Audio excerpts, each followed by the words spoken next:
All right, so welcome to the Grand Rounds.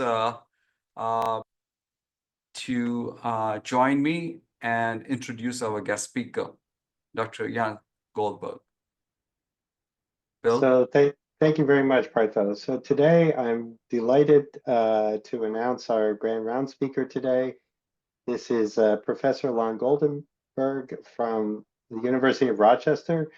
He has a long and outstanding career in cardiovascular research, beginning not long after he did his basic medical and residency training in Israel. He became involved in cardiology and electrophysiology research from a basic cellular level to an electrocardiographic to a electrogram invasive approach, and has done seminal work in all of these areas, including trials of both device therapy and ablation therapy for people with a variety of arrhythmic disorders. He became a faculty member at the University of Rochester about 20 years ago or so. He stayed there for a number of years and was recruited back to become chief of cardiology back at the Sheba Medical Center in Tel Aviv. And he was there for a number of years until Art Moss, who many of you know who he was, as a groundbreaking researcher in electrophysiology and cardiology at the University of Rochester, passed away. And they recruited Dr. Goldenberg to go back to Rochester to pick up the torch and run the cardiovascular research center there. He has won many awards, has lots of NIH and industry funding, and today's topic is one that I'm very excited for you to hear about. We're actually a participating center in a multi-center trial called CONTEMP ICD, the goal of which, as you will hear, is to understand that in the modern era with very good goal-directed medical therapy, what is the incremental benefit and risk of device therapy with an ICD for patients with reduced ejection fraction and maybe a relatively low arrhythmic risk? Thank you very much. Dr. Goldenberg. Thank you, Bill, for the great introduction. I'm going to share my screen.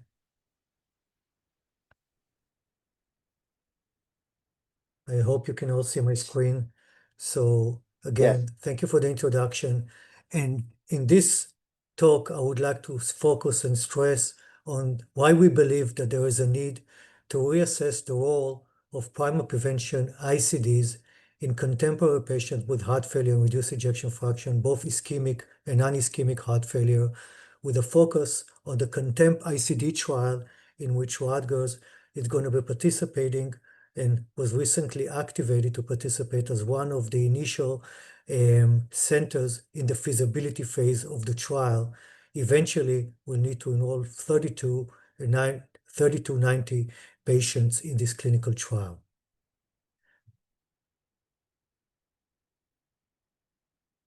And one second. And in this talk, I would like to start focusing, first of all, on the past, then present, and then future. And why the past? Because the indications for primary prevention ICD in patients with HFrEF are derived currently from clinical trials that were conducted more than 20 years ago in both patients with ischemic heart failure and in patients with non-ischemic heart failure. And for this reason, at present, we have to weigh the risk-benefit of primary prevention ICD in this population, especially in light of contemporary management of heart failure with GDMT and contemporary GDMT. And because of this, at present, and because we believe there's an equipoise, and even there's a CMS mandate for shared decision-making, we need to understand current risk stratification approaches for primary ICD implantation in this population. So this is the status at present. We have to weigh the risk-benefit of primary prevention ICD in this population, and we potentially need to understand the risk stratification approaches. But in the future, there's currently ongoing clinical trials that are aiming to reassess the role of primary prevention ICDs in this population in patients with HFrEF, in which the CONTEMP ICD is the only clinical trial that is running now in America, in US, and in Canada. And let's start with the past. What is the basis for current guidelines for primary prevention ICDs? And we'll start with patients with ischemic heart failure. As we see, guidelines for primary prevention ICD are mostly based on two clinical trials. MEDI2, which actually was conducted at the University of Rochester by Arthur Moss and our team, and the study was published in New England Journal of Medicine in 2002 and showed a 31% reduction in the risk of death, a 31% survival benefit. And again, the study was conducted more than 20 years ago. The second study, the SCOTEMP trial, enrolled patients with both ischemic and non-ischemic heart failure. And in the subset of patients with ischemic heart failure, there was a 21% reduction in the risk of death. So those are the two clinical trials that showed a survival benefit with primary prevention ICDs in patients with ischemic heart failure. There were some minor differences between the trial. MEDI2 enrolled patients with ejection fraction below 30%, only post-MI patients who had NYHA class 1, 2, or 3. And SCOTEMP enrolled patients with both ischemic and non-ischemic heart failure with NYHA class mostly 2 and 3. And based on this, current US guidelines provide a class 1 recommendation for based on both the MEDI2 and the SCOTEMP trial. So patients with ejection fraction below 35%, NYHA class 2 or 3, or patients with NYHA class 1, but ejection fraction below 30, this is the MEDI2 criteria. On the other hand, the European guidelines, because those trials were conducted more than 20 years ago, make some distinction and provide a class 1 recommendation based on the SCOTEMP trial, patients with ejection fraction equal to or less than 35%, NYHA class equal to or greater than 2, whereas the MEDIT criteria, ejection fraction below 30, and NYHA class 1 is a class 2A recommendation. Again, guidelines are similar, but there are some slight changes between the US and European guidelines. What is the status with patients with non-ischemic heart failure? There are two clinical trials that enroll patients with non-ischemic, mainly two clinical trials that showed benefit, and those again were conducted more than 20 years ago. The first one that enrolled only patients with non-ischemic heart failure is the DEFINITE trial, and we see that in this study that was published in 2004, there was a 35% reduction in the risk of death with an ICD, but those results were not statistically significant. Similarly, the SCOTEMP trial that I mentioned earlier also enrolled patients with non-ischemic heart failure, and here we see a 27% reduction in the risk of death. Again, finding in this study was statistically not significant, maybe because of the overall low event rate in this population compared to post-MI patients. The most recent clinical trial that compared ICD to no ICD therapy in patients with non-ischemic heart failure, as you all know, was the Danish trial. And this study was conducted in Europe, in Denmark, and enrolled about 1,100 patients. It was criticized for the relatively small sample size, but it enrolled relatively the same number of patients as DEFINITE and SCOTEMP, but it was also criticized for enrolling also patients with CRT, existing CRT devices. In any case, this study that was more contemporary, published about 10 years ago, failed to show a survival benefit of primary prevention ICDs, meaning in patients who never experienced a sustained life-threatening arrhythmic events, VT or VF. In this population, there was no statistically significant survival benefit in this population. The study did show a significant reduction, 50% reduction in the risk of sudden cardiac death, in the risk of cardiovascular mortality. However, possibly due to the fact that in this population, again, about 10 years ago, the rate of sudden cardiac death was so low, these findings did not translate into a statistically significant survival benefit. So overall, the ICD implantation was not associated with survival benefit in patients with non-ischemic heart failure in this study. This study, the Danish trial, did show a statistically significant interaction by age, where in patients who were younger, less than 60 years of age, in this population, there was a survival benefit, but again, this was a subgroup analysis that was not included in any guidelines except for the Danish guidelines. On the other hand, meta-analysis of all clinical trials, again, most of them conducted, as you see here, more than 20 years ago, did show a similar benefit, about a 25%, 24% survival benefit or mortality reduction in both patients with ischemic and non-ischemic heart failure, and accordingly, guidelines are relatively similar in this population. And when we looked at our database of the MEDI trials, again, when we compare patients with ischemic and non-ischemic heart failure, we see that the risk of arrhythmic events is relatively similar, almost overlapping, whereas the risk of death is actually lower in patients with non-ischemic heart failure. Therefore, maybe because of this low competing risk, the potential benefit of the ICD in patients with non-ischemic heart failure may be higher. In any case, this is our data based on the MEDI trials.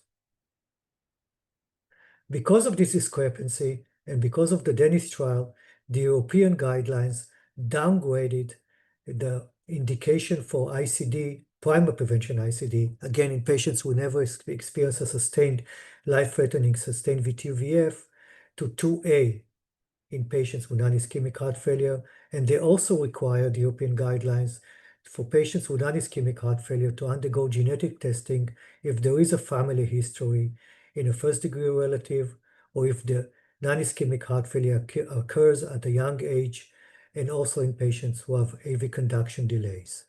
On the other hand, the US guidelines still rely on the old SCADEF and definite indication, and it's still a class 1 recommendation for implanting a primary prevention ICD in patients with non-ischemic heart failure. So in summary of this part, we see that in patients with ischemic heart failure, there was a statistically significant benefit of the ICD and a survival benefit in studies that were conducted more than 20 years ago. US guidelines include the MEDI2 criteria as a class 1 indication versus a 2 indication in the ESC guidelines. Again, a minor difference. But in those trials, still there's no data on important risk subset. And even though it's a class 1 recommendation, we don't know the benefit of patients of the ICD in patients with advanced heart failure, advanced renal failure, dialysis, or older patients. In patients with non-ischemic heart failures, none of the studies showed a statistically significant benefit or survival benefit. On the other hand, there was a statistically significant effect in meta-analysis. The Danish trial was not implemented in US guidelines, but it did make a difference, and it was caused an update in European guidelines to a class 2A indication, meaning there was a downgrade of an indication for non-ischemic heart failure in the European guidelines. So we see, again, that those studies were conducted more than 20 years ago, and today we need to understand what is the risk-benefit of primary prevention ICDs in this population. As you all know, ICDs currently are implanted mostly as intravascular devices. There are some subcutaneous and extravascular devices, but currently more than 90% of the devices are implanted inside the heart, and this may result in some complications, including inappropriate shocks and device-related complications, and even systemic infections. And the sole purpose of the ICD is to terminate sustained live ventricular tachyarrhythmias and reduce the risk of sudden death. However, if the risk of sudden cardiac death is reduced and the risk of non-arrhythmic mortality is increased, ICDs are less likely to be associated with a potential benefit. So for this reason, patients with left ventricular ejection fraction that is equal to or less than 35% are currently referred for primary prevention ICDs for the primary prevention of sudden death. Again, as I mentioned, in both ischemic and non-ischemic heart failure, this data and those recommendations originate from clinical trials that were conducted more than 20 years ago that may not be applicable to the current era of contemporary heart failure management. I know. That's what they make us for. That's what they make us for. Can you please mute your phone? May mute it. Importantly, even in those studies, even in the MEDI trial, DEFINITE and SCADEF trial, the rate of appropriate life-saving therapy from the device during the study was only about 30%. And as you see here, the rate has declined over the years, and currently the annual rate of appropriate ICD shocks in primary prevention patients is only about 1% per year, meaning that the majority of the patients who are currently implanted with the device do not derive a survival benefit from the device. And we also see that with contemporary heart failure management, improved GDMT, the risk of sudden cardiac death has declined in patients with HFrEF. And despite the fact that in our MEDIT trials, there was a significant mortality benefit in MEDIT 1 published in 1996 and MEDIT 2 published in 2002, if we look across the MEDIT trials, the more contemporary ones that did not compare to non-ICD therapy, we see that there was still a reduction in the risk of VTVF as studies become more contemporary. There's a reduction in the risk of life-threatening sustained VTVF that is equal to more than 200 beats per minute, a reduction in the risk of all-cause mortality, sudden cardiac death, and even non-sudden cardiac mortality. So again, the potential benefit of the ICD in more contemporary patients is equivocal, and there's a clinical equipoise on this question.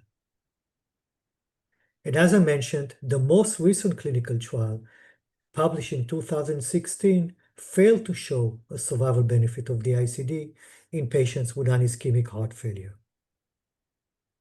And when we look at the risk-benefit of the ICD, we also have to take into account device-related complications, including inappropriate shocks that occur at a rate of about 8% at 4 years of follow-up, device-related complications requiring admissions, a rate of about 10%, systemic infection, lead-related complications, invasive interventions, and even we have shown that in the MEDIT trial, following the occurrence of ICD shocks, there was an increased risk of excessive heart failure admissions.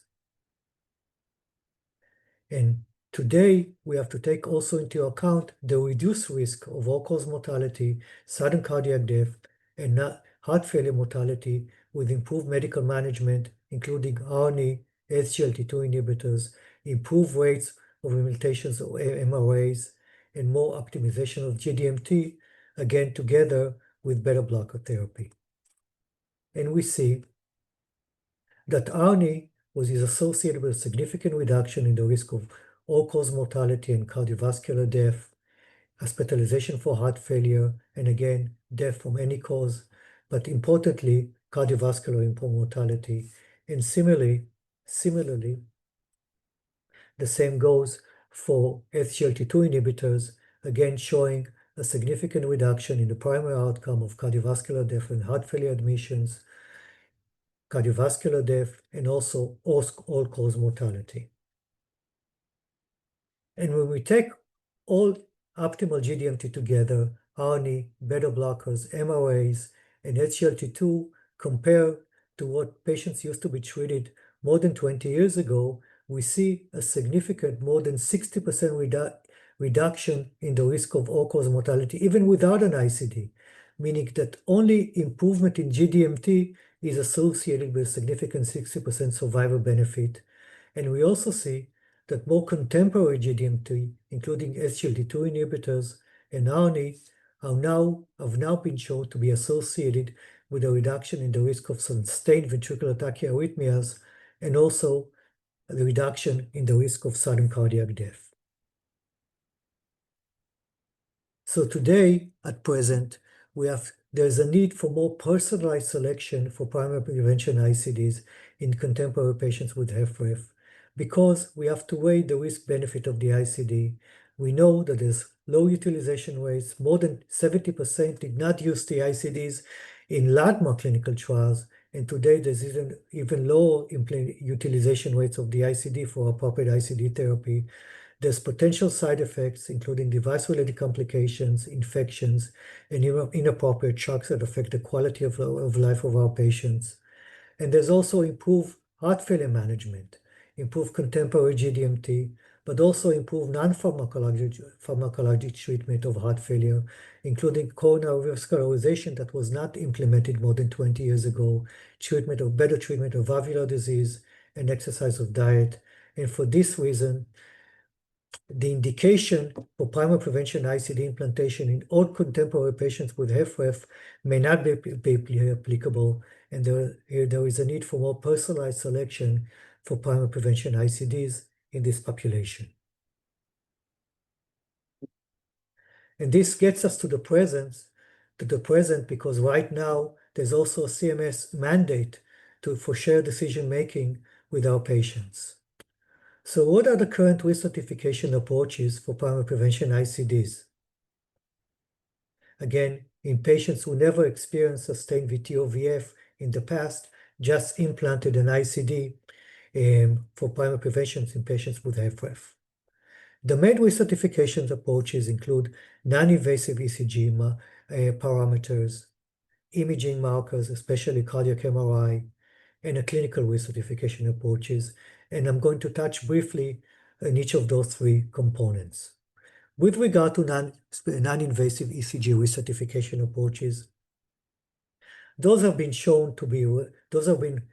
available for many years, including heart rate variability, heart rate turbulence, an important risk factor such as non-sustained VT. We all know that EPS was also used to stratify patients in the first MEDI trial, and some additional non-invasive ECG parameters. And we all see that those are associated with increased risk of arrhythmias, but importantly, they also increase the risk of non-horrific mortality and all-cause mortality. And this is the reason when those markers were added as risk parameters in primary prevention ICD trials, they failed to show to which patients ICD will be beneficial. But in any case, we even develop a risk stratification score, a clinical risk score that is beyond ejection fraction, that can show and can identify patients with increased risk of arrhythmias based on non-invasive ECG markers. A more contemporary approach is using imaging, especially in patients with non-ischemic heart failure, and especially cardiac MRI.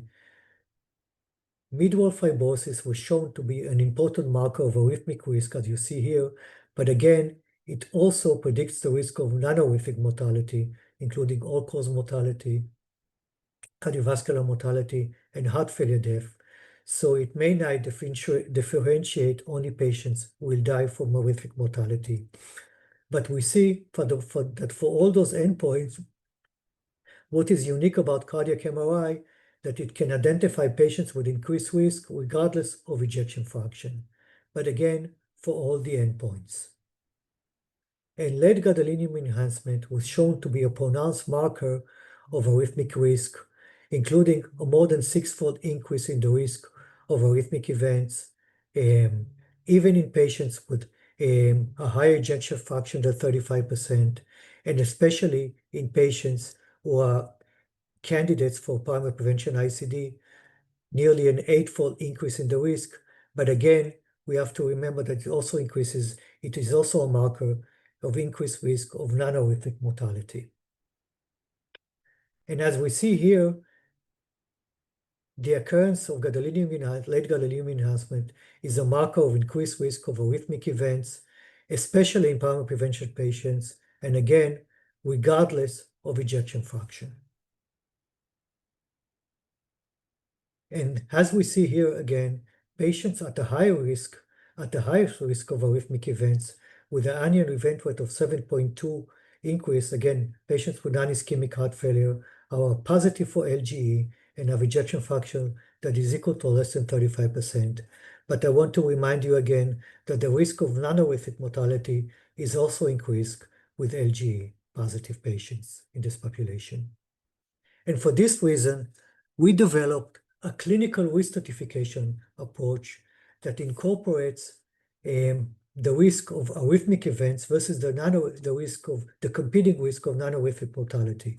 Because we believe that the benefit of prophylactic ICD placement in patients with HFrEF is not uniform and is related to personalized differences in the risk of life-threatening arrhythmic events versus the risk of non-horrific mortality in each ICD candidate.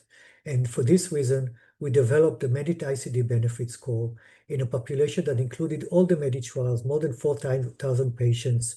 And we actually externally validated this in more contemporary populations of patients with an ICD.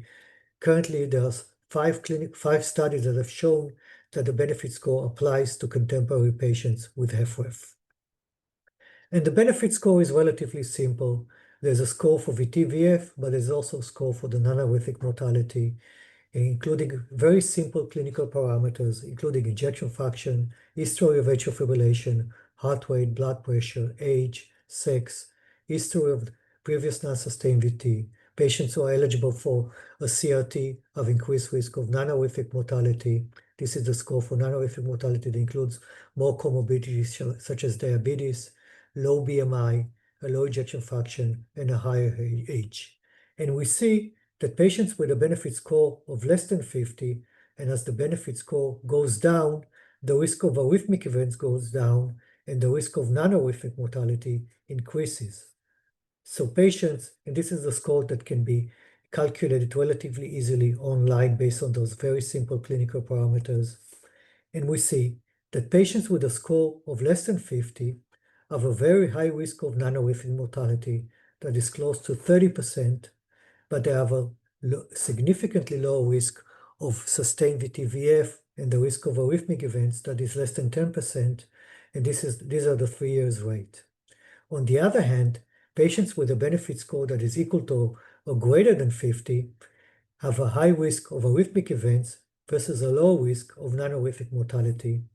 And again, we have to see and take into account that about 50% of the patients who have a benefit score less than 50, this is actually the 50% of the patients who are currently eligible for primary prevention ICD.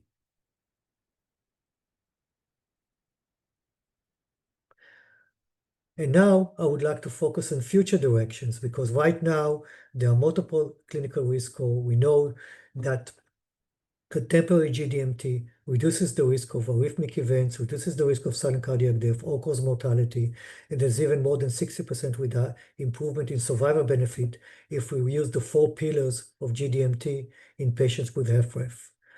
So currently, both the Heart Rhythm Society and the Heart Failure Society believe there's a clinical equipoise on the need for primary prevention in this of primary prevention ICDs in this population.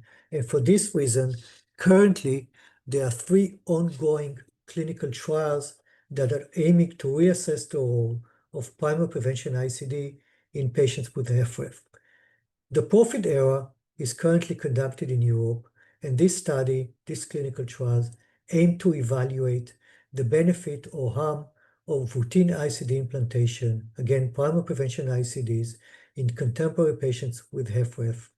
The study is going to enroll more than 3,595 patients. All patients will have ischemic cardiomyopathy. All patients will be required to be post-MI with reduced ejection fraction that is equal to less than 35%. And this study recommends optimal GDMT, but it's not really necessary to have it. It's just a protocol recommendation. And again, this study is focusing on post-MI patients.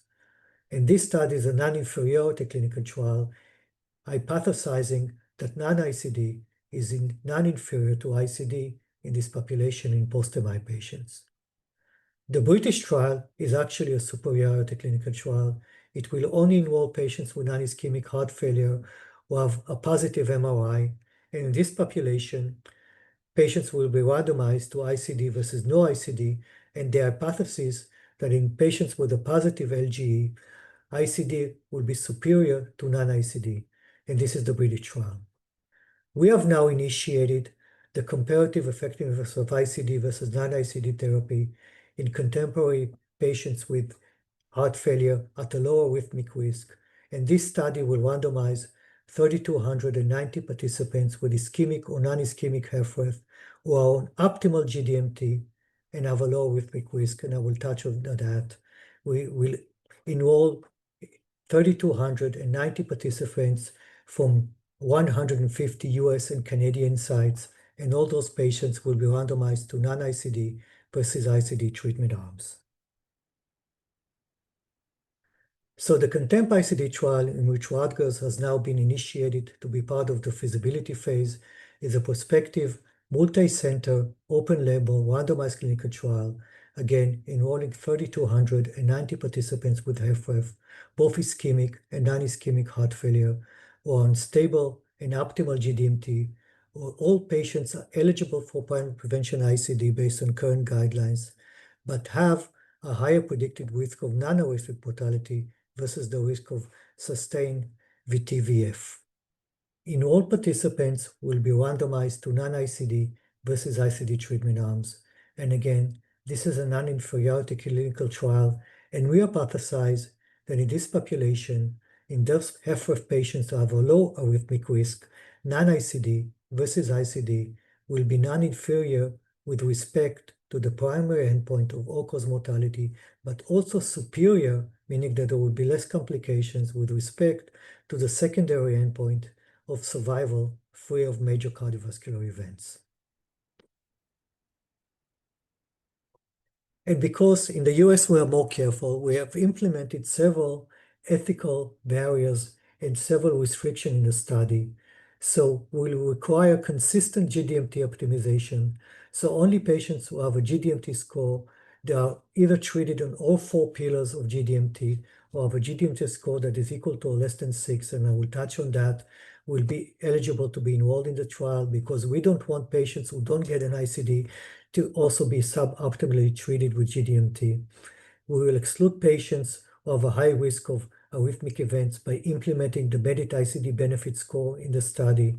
But we also will exclude patients with CRT device as opposed to the Danish trial, because we believe that CRT also has remodeling and anti-arrhythmic properties that should not be included in this clinical trial.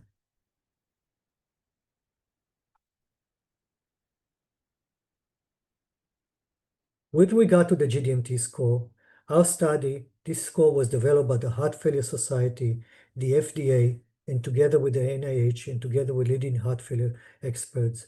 And we implemented this score in this study. So patients who will be enrolled in the study will be either need to be treated with optimal GDMT, 4 pillars, or have a GDMT score that is equal to or more than 6, meaning either treated with more contemporary GDMT or being on optimal dosages of RAS inhibition, beta blockers, together with MRAs. And surprisingly, now that we're looking at feasibility phase sites, only less than about 15% of the patients who are eligible for the study are actually being declined because of low GDMT score. So currently, there's relatively good treatment with GDMT in most US centers, that are participating in our trial. Again, for ethical issues, we will not include patients in this study with a MEDIT score that is more than 50, so we will only include patients with a low risk versus the risk of non-horrific mortality with a MEDIT ICD benefit score that is less than 50. So the initial challenge is to identify the patients. Again, all patients are being eligible for primary prevention ICD. They need to be on optimal GDMT. They need to have a score more than 50, and have less than 50. And follow this, we need to have your collaboration, because this study will need to be discussed with our patients, the providers, the EP clinicians. And once the patient is being enrolled, most of the procedures in the study are being followed as standard of care. There will be baseline assessment of quality of life, but otherwise, ICDs will be implanted as standard of care, as well as GDMT in patients not randomized to the non-ICD arm will also be treated as standard of care. So all patients will receive optimal GDMT with and without an ICD. And the study is open label, and so patients are being allowed to cross over if clinical risk changes. Again, inclusion criteria include a current indication of class 1 or 2 indication for primary prevention ICD. There needs to be ejection fraction equal to or less than 35%. All patients need to be on optimal GDMT based on the GDMT score with a benefit score of less than 50. Patients who are eligible for CRT or pacing are being excluded. patients with acute MI or chronic renal failure requiring hemodialysis are being excluded as well. And the study again will include only patients who are eligible for primary prevention ICD. So patients with a history of sustained VT/VF who have an indication for secondary prevention device will also be excluded. And the outcome measures, as I mentioned, include the primary outcome, of course, is all-cause mortality, because we want to make sure that not avoiding an ICD will not be increase the risk of death. And secondary, and we hypothesize here that there is non-inferiority. The study has more than 90% power for this endpoint, but it also has more than 99% power for showing possibly superiority of non-implanting ICD by avoiding major cardiovascular events, including heart failure admissions, device-related complications, and inappropriate shocks requiring admission.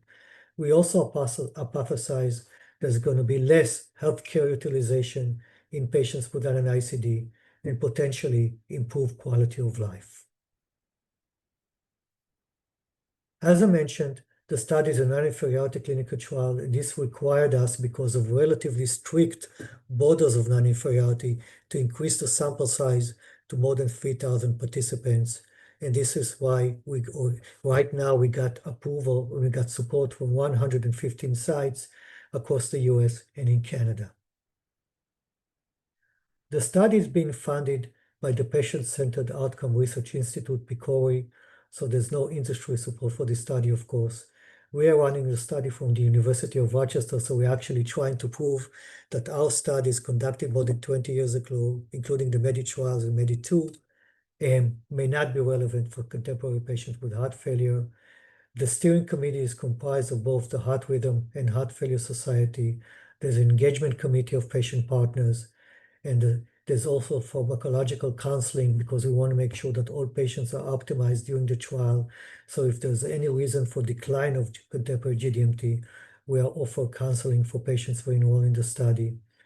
And the study, as I mentioned, is being supported by both the European and US and Canadian Heart Rhythm Society and Heart Failure Societies, and also by the AHA and the ACC, who are also participating in the steering committee of the trial.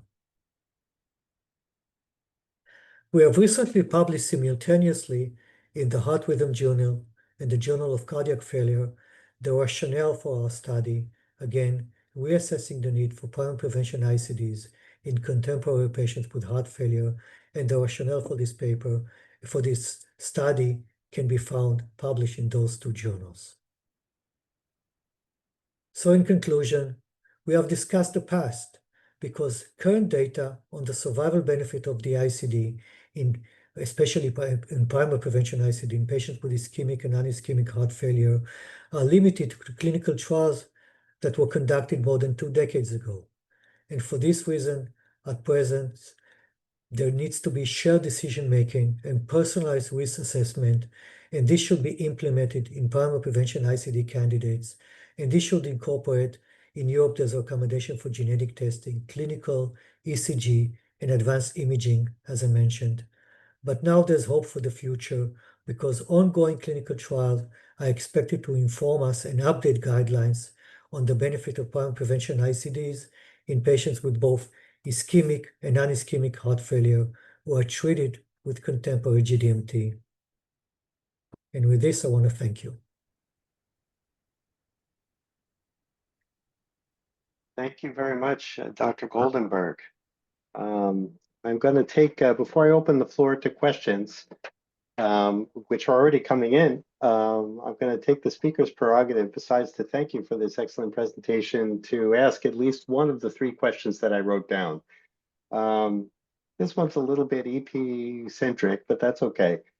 It is striking to see in your analyses of the past how much lower the event rates have become over time, where I assume event rates are sustained ventricular arrhythmias or appropriate ICD tachytherapies. And certainly a lot of this could be, as you contend, better goal-directed medical therapy, especially now that we have better RAS blockade and MRAs and SGLT2 inhibitors.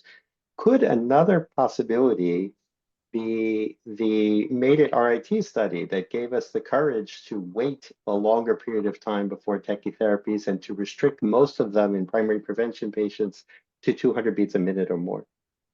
This is a very good question, and this is actually in Made It RIT. We have shown that less restrictive programming that allows to have more therapy and more ATPs and may even increase the risk of death. So this is the reason when I compared the rates across the Medi trials, I only took uniform programming of more than 200 beats per minute. So all the sustained VT is actually reduced over the years with more uniform programming. But again, the overburden of therapy of devices has declined over the years because of improved programming and improved devices. So I'd like to take a look at questions from the audience. I saw there was one. Let's see, Dr. Hamarani, great talk. Why are you not mandating cardiac MRI on these patients prior to enrollment? I suspect it's funding, but I could ask you the question. This is a good question, a good response, because it's funding. Because if we require cardiac MRI, first of all, the feasibility of enrolling 3,290 patients in across the US and Canada, in which MRI is not required, especially patients with ischemic heart failure post-MI, we need to fund all those testing, and it will not be feasible. And actually, the implementation of the study following its conclusion may not be readily available to all centers in the US. For this reason, we preferred to include a simple clinical risk score that may be implemented in the future. For example, in PROFIT era, there's no risk score. All post-MI patients are being eligible for the study. In this study, we are allowing MRIs. We're capturing actually MRIs. We have a call up for that, for those who have been conducting a standard of care. And we're allowing clinicians who have performed an MRI, who have a positive LG, not to enroll the patients, even though we have shown that the findings of the benefit score are consistent regardless of a positive LG. But that's a good question. Yeah, and to improve the external validity, as you said. Yeah, exactly. So my former boss, Jim Coromila, who I think worked with Art Moss on at least one of the early ICD trials, he said, in SCUD-HEF subset analyses, patients with class 3 heart failure did not benefit from ICD implantation, and patients with a 6-minute walk test of less than 950 feet, he really knows his data, also did not benefit. Is the severity of heart failure considered in the risk stratification, and does it predict non-sudden death versus sudden death? Yeah, that's a good question. When we included the benefit score, as you have seen, there's a score for VT-VF, the score for non-horrific mortality.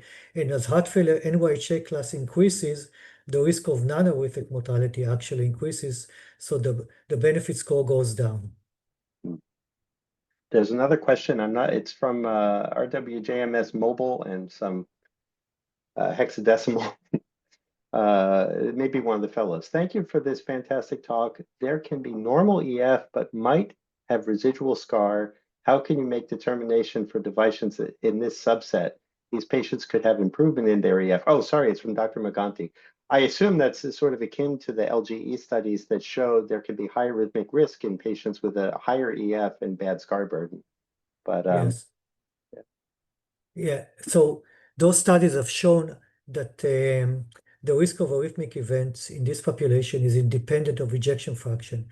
But currently, there have been some studies that have shown, that's one of the reasons we did not include MRI, that tried to look at patients with a high ejection fraction with a positive MRI, but those studies failed to enroll patients, again, because of the limitations. So currently, there's no data if the ICD will be beneficial in this population. But again, because we have to remember that the risk of arrhythmic events increases, but the risk of non-arrhythmic events also increases with a positive LG. But that's a good point, because the majority of patients who experience sudden cardiac death do not actually have a low ejection fraction despite guidelines. It's the highest risk population, but the majority of patients who experience out-of-hospital sudden death have more preserved ejection fraction. Mm-hmm. Are there other questions from the audience? If not, maybe I'll ask one more. Let's look ahead to the future and presume that the results of the CONTEMP ICD study, if we can enroll it and complete it, show that maybe for patients with primary prevention and a low rhythmic burden, ICDs are really not indicated. Can we learn something about patients with secondary prevention needs? In other words, they have a heterogeneous mechanism of sudden death. maybe we can exclude the channelopathies. But for patients with sustained VT that have non-ischemic cardiomyopathy and a relatively minimal scar burden, where is the next trial? How can we extrapolate findings from a presumed positive CONTEMP ICD trial? So you're asking about secondary prevention Yeah. patients. So right now in Europe, and we're doing a separate study, I'm doing a separate study in Europe looking at primary prevention VT ablation. But in Europe, there's a study looking at patients with more preserved ejection fraction who have experienced sustained VT or VF. They're doing VT ablation and randomizing the patients to ICD versus no ICD, hypothesizing that if we only do VT ablation and we treat the patient, there's no need for an ICD in this population. Well, for idiopathic VT for sure. Yeah. But for ischemic VT, it's a little harder sell. Another question from Dr. Maganti: are you looking at any markers to risk stratify using artificial intelligence, such as tissue characterization by echo or EKG markers?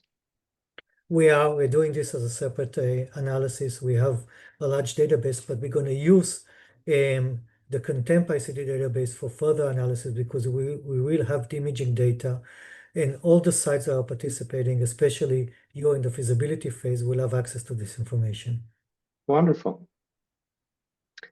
Okay, well, thank you for the outstanding talk. Are there any other questions from the audience? All right, well, we'll look forward to collaboration with our heart failure section, as well as with our referring general cardiologists, both on the faculty and in the community at our medical center, to identify and enroll patients for CONTEMP ICD. Thank you. And I agree, this study requires collaboration and a team effort. Thank you again. Yeah, and get some rest. Dr. Goldenberg didn't let you know, but he's joined us from Italy, so it's very, very late where he is. Yeah, past midnight. But thank you, that was great. Thank you. Thank you Thank for the you. opportunity. Take care. Bye-bye.